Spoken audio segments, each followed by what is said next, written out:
وَلَئِنْ شَكَرْتُمْ لَأَزِيدَنَّكُمْ. And if you show gratitude, Allah says, I will increase you. So we must remember Allah for what He provided us. And our deity is nothing worthy of worship besides Him. This is the foundation. This is the basis. This is that from which all other things stem. So if we are negligent in our tawheed, and our knowledge of it, and our application of it, then what is the hope for what comes after it? علينا بتعلم التوحيد يا عباد الله. Upon us is with learning the tawheed. Not just learning tawheed is 3 types, but implementing it in our day and our night. Remembering the names of Allah and His attributes and what He's capable of from good and from holding us to account. Because there's nothing worthy of worship other than Him, due to who He is and what He's described with. وَبَشِّرِ الْمُخْبِتِينَ. And give the good news to those who are devout and humble. Who are they? الَّذِينَ إِذَا ذُكِرَ اللَّهُ وَجِلَتْ قُلُوبُهُمْ. Those who, when Allah is mentioned, it affects them. Their hearts tremble. They're fearful of standing in front of their Lord on a day when there will be between them and their Lord no translator or intermediary. And they will be held accountable. We will be held accountable. فَمَاذَا أَعَدْتُمْ لِذَلِكَ الْيَوْمِ يَا عِبَادَ اللَّهِ. What have you prepared for that day, Ya Abdullah? When you think about your Lord, does your heart shake? Do you worry? Do you worship Him between love and fear? إِنَّ عَذَابَ رَبِّكُمْ غَيْرَ مَأْمُونٍ. Indeed, the punishment of your Lord is something you can't feel safe from. Kayf? How, when this was Umar, promised paradise, the best of people after the Anbiya and Abu Bakr,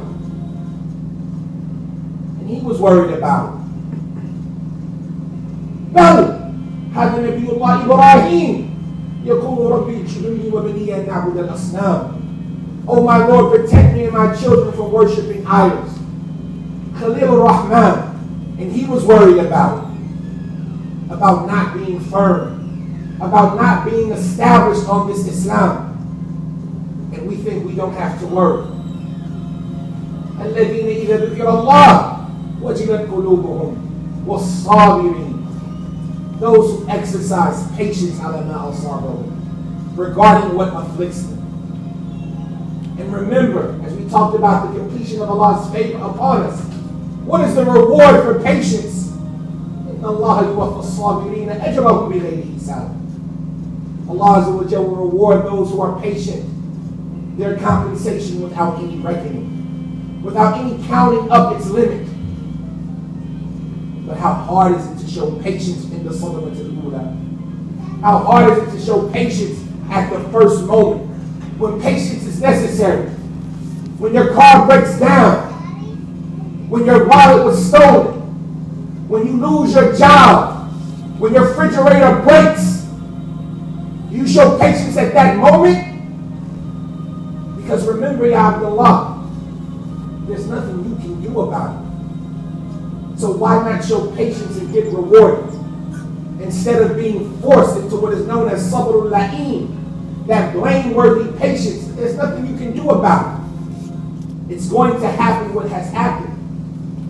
So show patience instead. Show gratitude and pleasure and appreciation to Allah.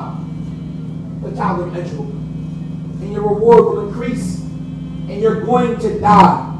And how glorious of a day might that be when you find that reward with Allah waiting. On a day لا ينفع مال ولا بنون إلا من أتى الله بقلب سليم. On a day when no wealth or children will benefit except those who come to Allah with a sound heart. Allah Azza wa Jalla says, وَالْمُقِيمِ الصَّلَاةِ, and those who establish the salah. This is reminding us of this importance of it. And how Allah often gathers between these two things. وَاسْتَعِينُوا بِالصَّبْرِ وَالصَّلَاةِ وَإِنَّهَا لَكَبِيرَةٌ إِلَّا عَلَى الْخَاشِعِينَ. Seek Allah's help with sabr and salah. When you need something, when I need something, how often do we flee to salah? How often do we run back to Allah with 2 rak'at and implore Him and call upon Him in our sujood? Or do we make phone calls?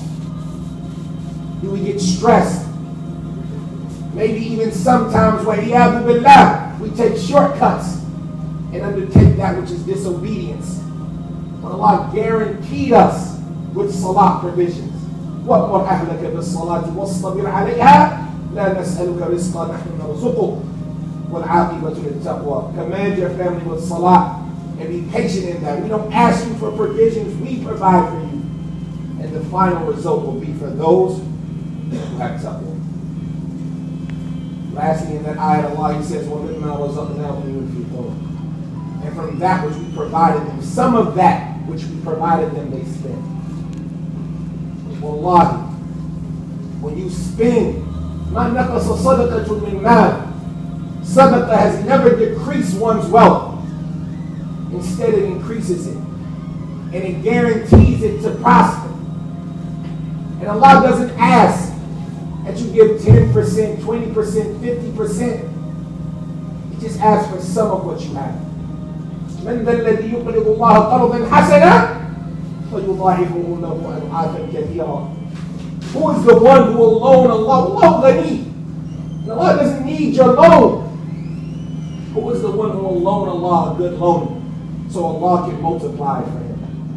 When we find ourselves becoming stingy and tight-fisted, then this is the time that we should spend. Because remember, لَن تَنَالَ الْبِرَّ حَتَّى تُنْفِقُوا مِمَّا تُحِبُّونَ. You won't accomplish righteousness until you spend from that which you love. We ask Allah Azza wa Jal to make us from those who have, or who are from the mukhbiteen. And we ask Allah to accept from us our righteous actions and to keep us safe from all that is deficient in sin. أقول قولي هذا وأستغفر الله العلي العظيم لي ولكم ولسائر المسلمين من كل ذنب فاستغفروه إنه هو الغفور الرحيم.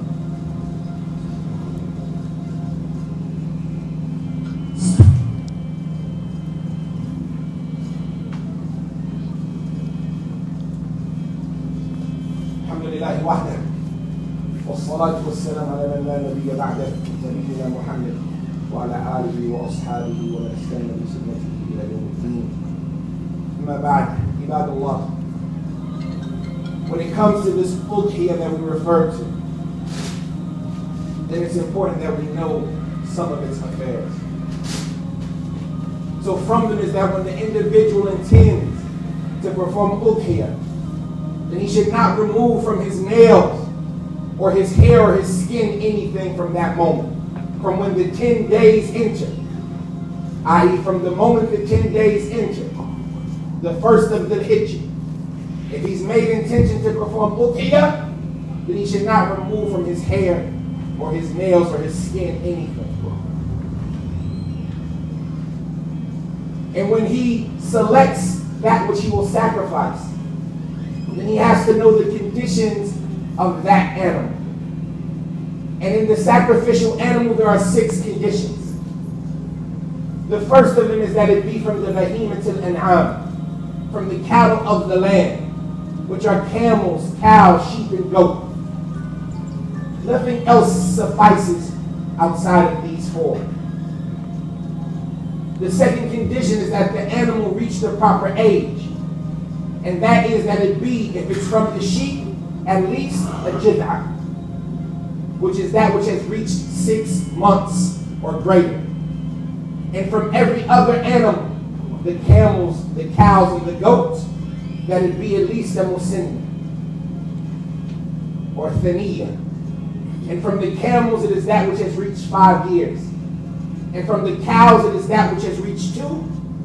And from the goats, it is that which has reached 1.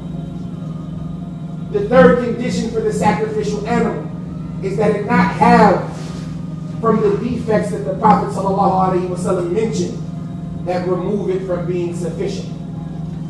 So it not be crippled, a crippleness that is obvious. And it not be blind in one eye, a blindness that is obvious.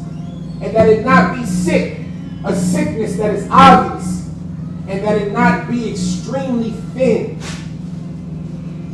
and sickly looking to where it can't keep meat on its bones. And if these are the four that the Prophet mentioned, then that which is worse than it from the affairs is included in it, so that it not be blind in both eyes, let alone one. The third condition is that it be that which you own. So it's not proper to slaughter that which is owned by someone else. So spend from your money or from the money that was given to you, and it be from that which you possess.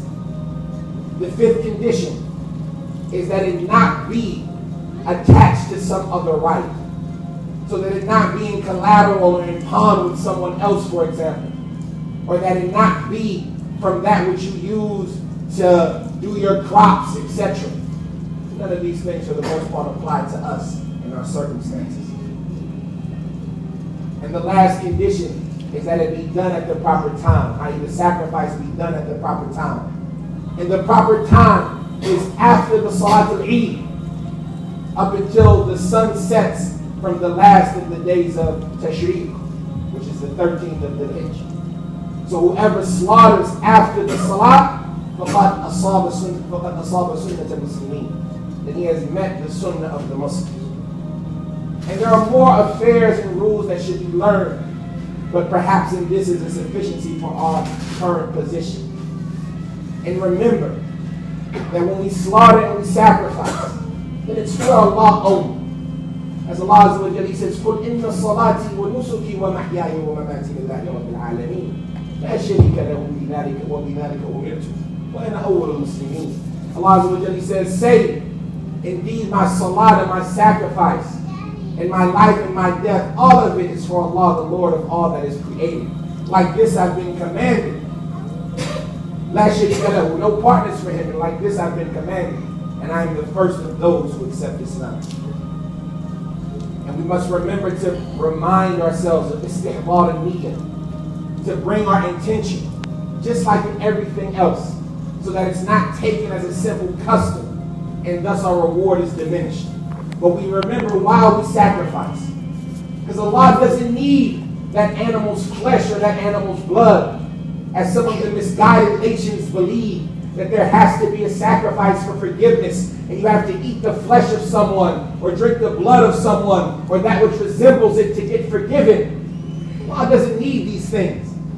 But what Allah legislated it for was so that you could show your piety, and that you could show your obedience to Him. As Allah Azza wa Jalla says, لَنْ يَنَالَ اللَّهَ لُحُومُهَا وَلَا دِمَاؤُهَا وَلَكِنْ يَنَالُهُ التَّقْوَى كَذَلِكَ سَخَّرَهَا لَكُمْ لِتُكَبِّرُوا اللَّهَ عَلَى مَا هَدَاكُمْ وَلَعَلَّكُمْ تَشْكُرُونَ.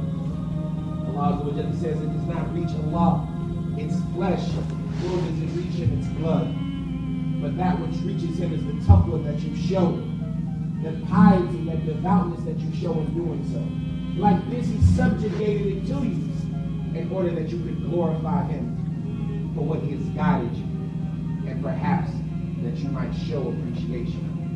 Oh Allah, we ask you for righteousness in statements and actions. And we ask you to forgive us of our sins, that which is preceded and that which will come. And we ask you to not hold us account for that evil that we've done. And we ask you for righteous actions and accepted statements. Or we ask you for beneficial knowledge and righteous statements and righteous actions. ربنا آتنا في الدنيا حسنة وفي الآخرة حسنة وقنا عذاب النار وأقم الصلاة.